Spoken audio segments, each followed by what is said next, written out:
Okay, we're going to answer any questions you have now. If you have a question, just type it into the question box and hit send.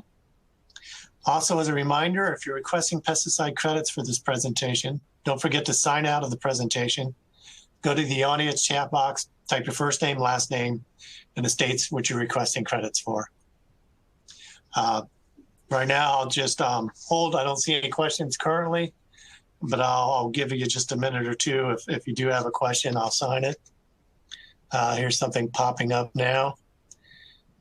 Cold tolerance of Ruby Chris similar to Supreme?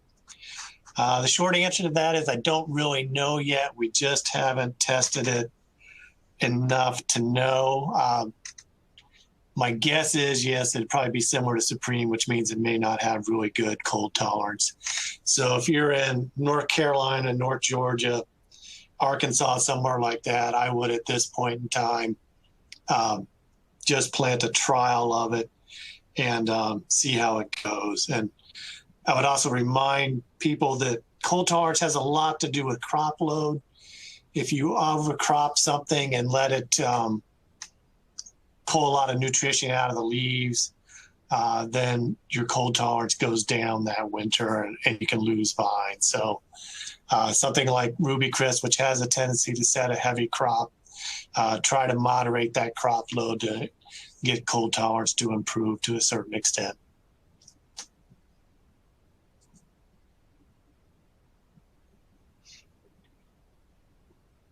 If there's any other questions, I'll take them now.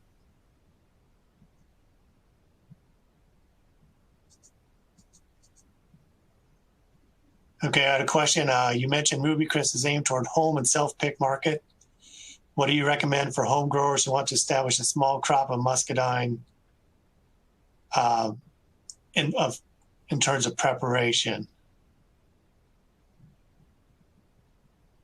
I'm having a little trouble with that question, determining what you mean.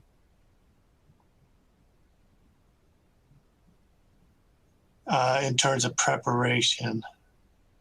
If you could maybe ask that in a slightly different way, I might be able to understand a little bit better what you're asking with that.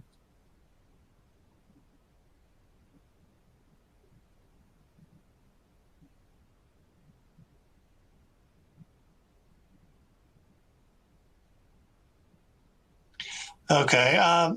In terms of how much preparation does a home grower need to be successful? Muscadines in general are one of the easiest things you can grow in a home garden. I've tried personally a lot of other crops. Muscadine are pretty hard to fail with. The biggest thing with muscadine is getting them established on some sort of support, because they are a very heavy vine, especially when they're cropping. And so you really need a pretty good trellis to hold them up. And that's probably the most difficult part of growing a muscadine. And so spend a little time researching that online and get a good support for them. Otherwise, the trickiest thing is just training them the first 2 years, try to not crop them those years, and get a good root system and get them down the wire, and then let them start cropping. And then they're usually pretty easy to go. Young plants need water, to get established, but once they're established, generally they're pretty drought tolerant. If you plant a black muscadine, you don't usually need to spray in a home garden situation, or at least the spraying is minimal. And so they're really pretty easy to go. Availability of Ruby Chris, right now only Bottoms or Ison's Nursery have a license to do Ruby Chris. They don't have it listed, I think, yet on their website because it's still relatively limited in availability. But I do know some people have been able to get them, so it's just a matter of calling them and getting put on the list for when they have them available.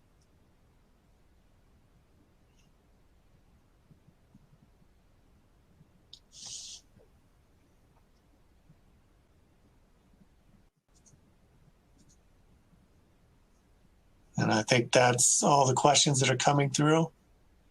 It looks like everybody is signing out to get their pesticide credits. So if you haven't done that, be sure to sign out the same way you signed in.